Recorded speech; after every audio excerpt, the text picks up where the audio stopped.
Hi. Abigail, are you ready? Yes. Okay. Okay. Five, four, three, two, one, go.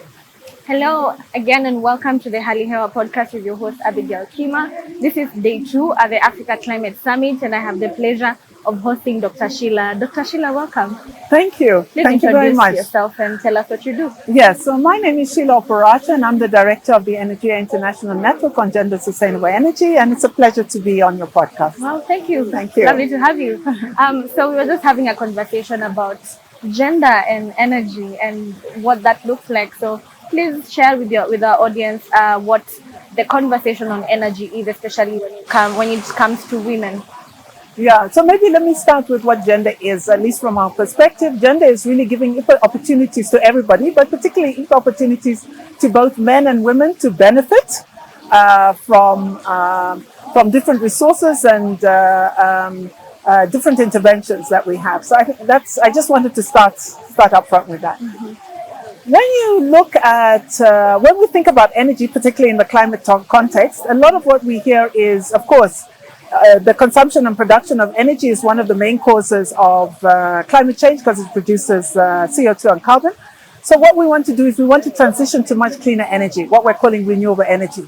So the transition to renewable energy is really upfront. And low-hanging fruits, we've got limited time to do that. We want to make sure we keep to the 1.5. So we're going to produce large-scale renewable energy projects, whether it's wind farms, hydro, solar. And all that is well and good. It doesn't have a problem with that. But one of the biggest challenges we have is that starts from the assumption that you have energy. The majority of people in this world who do not have access to energy are living on this continent. 80% of them are living on this continent, and most of those people are women. Women living in remote, rural, peri communities in low-income areas. So when you look around this conference, do you see them here? Are the issues being represented? Debatable. Debatable. Yeah. So that's one of our issues, that you really need to, when we're having these conversations, we really need to include the ones that are most affected. For instance, we're talking about financing here, it's a big issue. Fully agree that, Africa needs to get the finance that was promised to them. But how is that finance going to be distributed? Is it really going to go to the people who deserve it, in my respect, deserve it more?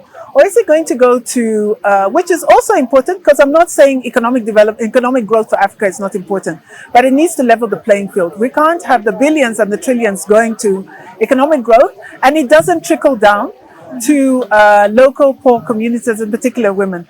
So for instance, I would like to know, how much of the money that we're getting for the climate finance or from the carbon credits that we're talking, how much is this going to go to smallholder farmers? 80% of the food produced on this continent is by women smallholder farmers. How much is going to go to them so that they can, to get the renewable energy technology that will allow them to adapt to the climate change, allow them to adapt if they're having water shortages, build resilient businesses. So that's one of the things that we're saying. That's one of the issues that we have. Yeah. Another thing that is really interesting is when we're talking about the transition, the International Renewable Energy Agency has talked about how this energy transition is going to create jobs for young women like yourself and young people from yourself. It's going to create those jobs. Yeah.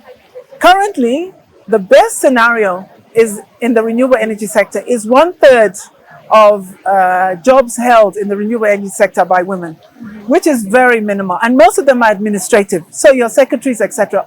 Very important jobs, but they're not the jobs that are really going to make a difference when you say when you're trying to empower women. So what we're saying is that, again, in these conversations and when we're discussing that, is it really being articulated that we're going to have targets that are going to say 50% of all jobs coming out of the renewable energy, the energy transition, are going to go to women? So that's another big issue. Our policies need to, and this is what I expect from this. I'm hoping that at this Africa Summit, first of its kind, we're really articulating our issues. Let it have very strong language on gender equality and women's empowerment. Let our African leaders be champions of this. When we're talking about an energy transition, it needs to be just, it needs to be inclusive, and it needs to leave no one behind. That means that women need to be included in it. And in fact, I'm even saying women need to be included. We're already there.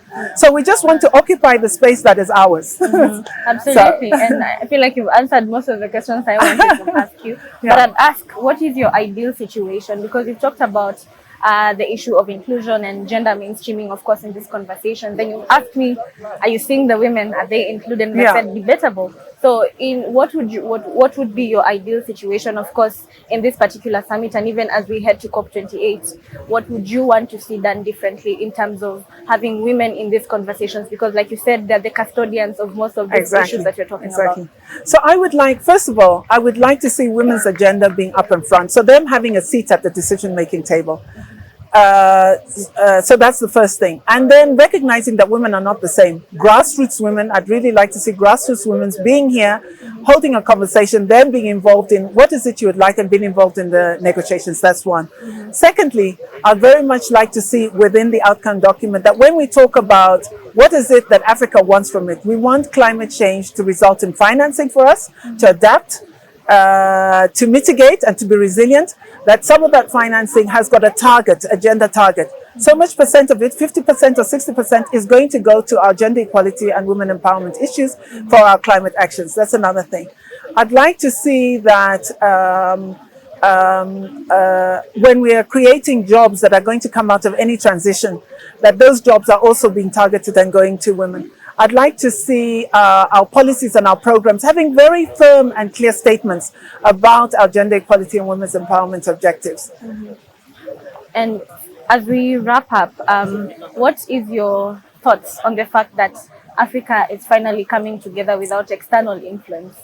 Or debatable there or not, but at least coming together as Africans to just discuss issues that are pertinent to the continent. What are your thoughts on this particular summit, and do you feel there's hope with regards to us going into COP28 with one voice? So shall I just give you an example? Yes. When I was trying to get my badge, that was yesterday. I was on the line at around, I think, 9 o'clock. I only got my badge at 12. And behind me, there were a lot of people. And these were mainly people coming from civil society. So I was trying to get into the conversation, but I was not allowed. I came this morning. I was here at 6 o'clock because I was supposed to be in a session at 7 o'clock. I was not able to get in. I didn't have the right badge. So I think, I really think this is, for me, this was a pivotal moment to bring the whole African community to come to the session to have that conversation. But I, but I'm not sure that we are really represented, all of us. I know that, I come from, for instance, I'm living in, I came from Zambia to here. My expectations were that our Kenyan brothers and sisters, Keep going. Our Kenyan brothers and sisters would be here in numbers, because not just representing Kenya, but representing Africa. But what we find is that I think you've had challenges getting accreditation. So if you're doing it here, you're the majority. I was expecting to see the whole of Kenya here representing us in all our forms, our indigenous people, our women, our local businesses, all to be here. But unfortunately, they're not. So bringing us here, I think the idea was excellent. But whether we have actually managed to do it, I'm a bit pessimistic about that. Yeah, no, and I completely agree with you. There's definitely been very many issues with regards to access.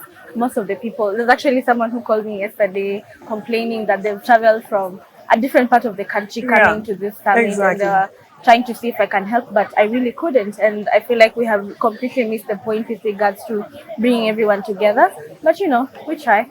We try. So anyway, I believe there was the People's Summit and the People's March. So that was another place where we could convene. Absolutely. So hopefully we're going to bring the two. And I have great faith. Kenya is a trailblazer, particularly in the energy sector, a trailblazer in many areas. So I'm sure that they're going to do something to bring it together. And when we go to COP28, let us represent all our issues. Great. Thank you so much. Thank you so much. So lovely having you. Thank you. It's been a pleasure. Yeah, it's been a pleasure.